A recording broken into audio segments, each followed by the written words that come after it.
my channel. If today is the first time you're coming here, don't forget to click on the like button, okay guys? Subscribe. The family is like large, and your subscriptions are still needed, guys. We need to be monetized. Thank you so much.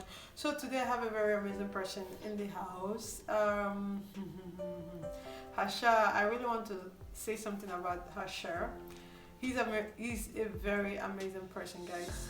He literally helped me during my thesis period from the start to the finish. He literally told me, "Faith, anything you need, just come to me." Sometimes I just block him in night flow, you know. He helped me, was so helpful. He assisted me because it was hectic. Harsha, I really want to say thank you. And I'm happy to have you platform with us. Okay, so from India to Lithuania. Yes, like I was saying before, I know we can use plane or we can use cab. Or we can use bike. Guys, it's a lie, I'm joking. So from India to Lithuania. So you're from India and you're in Lithuania. So I'm just going to like ask you a few questions. They are going to be like important. Like you're going to be like a Google map to those that want to come from India to Lithuania. So they can be able to see this video and know like how to do, what to process, how to go about it. So the first thing before we dive right into what we have today, I just want you to like introduce yourself a bit so that anybody watching will understand who you are, where you're from, what did you study, So my name is Harsha Sunane. I come from Mumbai, India, and I studied in Vytautas Magnus University. I did my bachelor's in informatics, or you can say IT, for 4 years. So I recently graduated.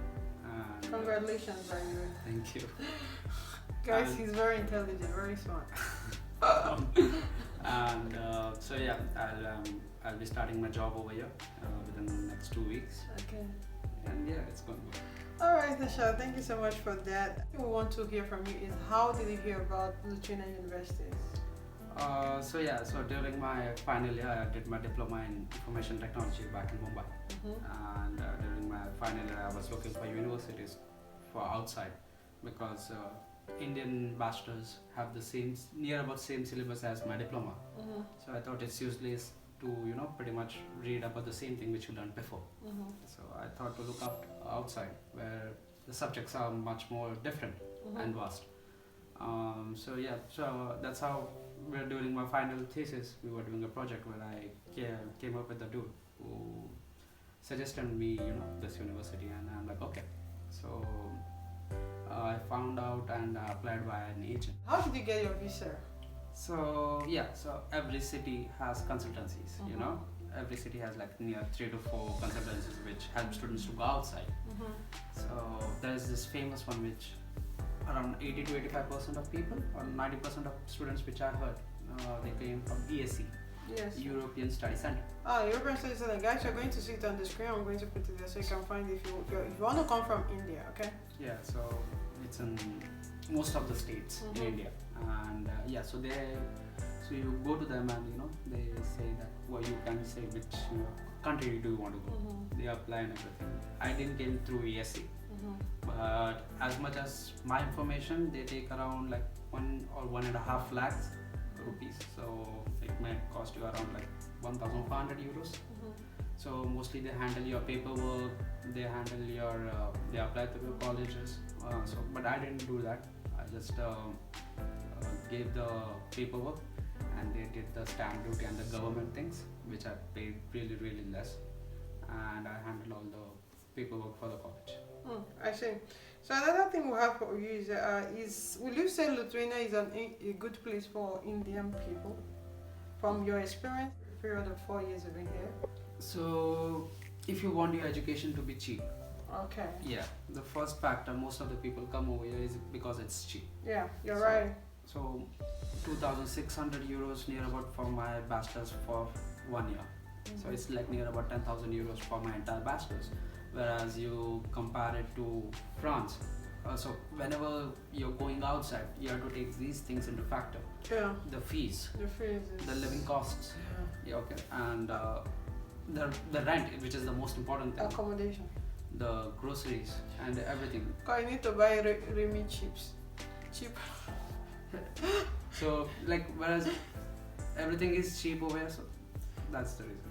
Okay, yeah. So from your experience and how long you've been in Lithuania, what kind of people are Lithuanian people? Are they closed people? Are they open people? Are they compared to India? You know, Indians, everybody's busy. Yeah. So Lithuanian people are really good. The people say they are cold like Russians or something. I don't know if it's a myth or not, but I have not seen it. Lithuanian people are really good, and if you try to speak to them, they speak English too. So you get a good bonding and really nice people. So I see. So are there like Indian food stores Yeah. in this Lithuania? as much as I know, there are two. One in Kaunas and one in the capital, which is Vilnius. Okay. So Tuk India in Kaunas, and in Vilnius there is this new shop which opened last month. It's What is it called? I don't think so. They named it.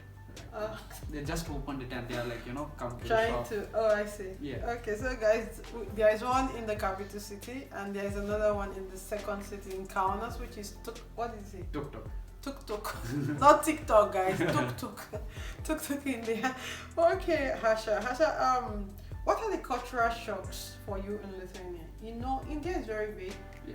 And coming to Lithuania, where imagine Lithuania is like a boy, and going to India to be like a small baby. Because Lithuania is very small, India is very big. So when you came here, what are those things, those cultural differences that you saw, that anybody coming from India should expect to see these kind of differences here? So the first thing is the Lithuanian in India, mostly people try to stay outside most of the day.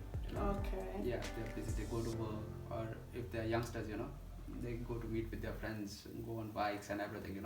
Over here, it's something not like that. People are pretty much busy with their work, with their education and everything. Yeah, there is a good partying over here, but So like they're like indoor people. yeah, mostly indoor people. And in the winters, if you see, you'll see the street dead. There is no one. Nobody moving. Only you. Yeah, like it's hardly you'll see 2 or 3 people at 7:38 p.m. in the night. So Yeah. that's the thing. The temperature over here drops really low. So be careful. Yeah, I know, right? So you already talked about the university you graduated from, which is Vitaitis Magnus University. Okay, guys, you're still going to see the university on the screen. Funny enough, that's the university I graduated from as well. So it's a good school because we love the school, we love the people. So what is that one thing you love about the school, Vitaitis Magnus University? What do you love about the school? Oh, the teachers are really friendly. Okay, so they help you in everything. They are like in my class, at least there were very less foreigners, but there are many universities over there. For according to your faculty, Yeah. you might see a lot of foreigner people. Teachers are helpful. You get a good reputation over here. They help you with everything, and and the subjects are pretty much really interesting. Yeah. And the extracurricular subjects are vast, so you can choose from your credits. So like there is a credit system over here. Yeah. So Alright guys, in case you want to come to the school, I'll be leaving information, or I can just drop your website for you to like dive into the school to see what is happening there. It's a very good school. I'm going to do a separate video on that school because most of us graduated there, so we'll just talk about the school. And have you ever experienced racism in this country? no. Really? Like To be honest? I avoid it. Oh. Yeah, Okay. avoid it. So mostly I face racism like they are like drunk people, So when you go outside, and on Saturday nights you go out with your classmates and everyone just to have a beer, and you see some people who are not like educated and something, they try to yell some stuff at you. So normally we as immigrants, Yeah. we ignore that stuff. We don't even look at them. Unlike when we're in our country, I'll be like. Yeah, right. Alright, so what are those challenges you faced as a foreign student coming from India and Lithuania? What are your challenges? So the first thing a lot of Indian people at least we do is that when we come over here, we try to, when we start to buy new things, like groceries and everything, we compare it to our country's currency. Everyone does that. And it's like, oh, I should not buy this. This is expensive. Come on, don't do that. Don't do that. you will stay hungry if you do that. Yeah. So this is the one thing. Second thing is, if you are a jolly person and you try to go and meet people in your dormitory or in your hostels, you will have a good life over here. Don't try to be an introvert.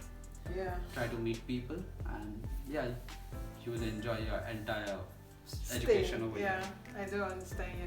So, what are the benefits of studying in Lithuania? What would you say are the benefits of studying here?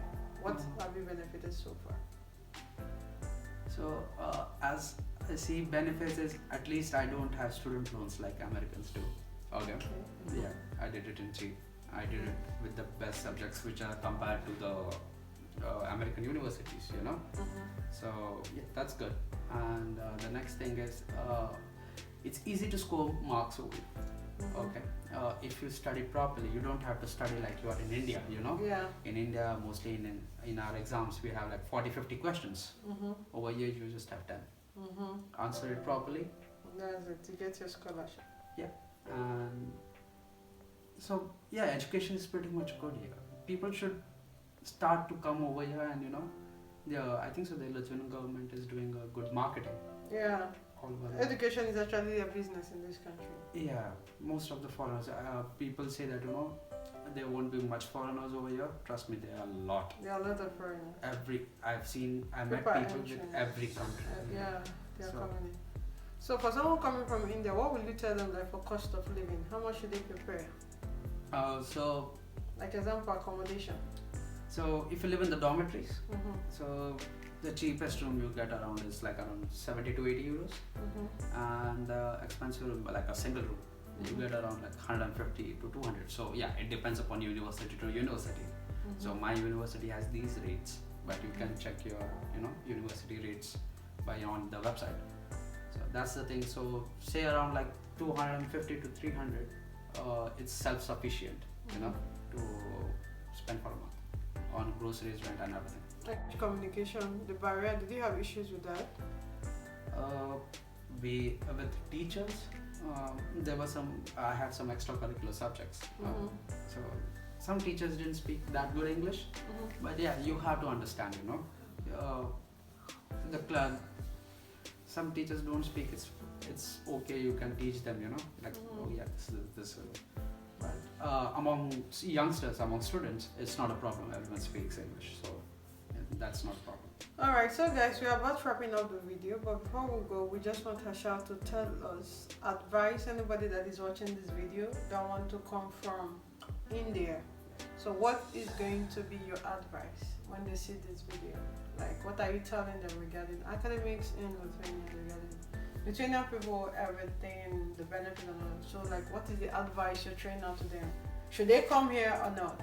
So yeah, you should come here because there is something different about European education. You live the culture. You see the culture over here. You see the way of studying. I agree with you. You network with a lot of people, and some become your good friends. And just like you. Thank you. And in the future, there are some people who go to big companies. One of my friends who is now working in the European Union, in the Commission, and he's representing Azerbaijan right now. So, see, you don't know who you meet. I'm telling you. Yeah, so come, don't stay in that small bubble. Try to get out, try to live new experiences, Do your bachelor's or master's over here. If you like it, stay here. If you don't like it, move on to some other country. But socialize, meet people, take the education. And I will bet you it will be 100% beneficial for you.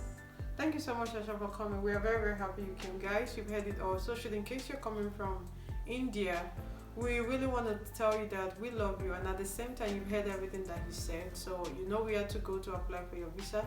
And another thing Hasha was trying to make us understand is that they have Lithuanian embassy in India, which is very, very, I think it's superb, because you just go there, you take your cab or your bus to apply for your visa rather than going to another country, getting a visa. Like me, before I can come to Lithuania, if I'm coming from Nigeria, I have to go to another country, either Turkey or Dubai to apply for Nigeria, or Egypt, it's a bit hectic because you need ticket, you need visa, you know, this kind of a thing. But you guys coming from India, so in case you're coming from India, you want to study in Lithuania, you have any question with anything at all you want to ask us, drop it on the comment section, and trust me, we'll pick up your questions and we'll give you the appropriate answers to the best of our knowledge. So at the same time, Hasha, we really want to say thank you so much for coming to our talk show, and thank you for sharing your knowledge. Okay, so guys, don't forget to give us thumbs up, subscribe, and click on the notification button. We are going to be coming your way again with lots of different countries, okay, regarding visas to Europe and how their way of life. Thank you so much, and we say goodbye. Bye. Bye. Hasha, thank you.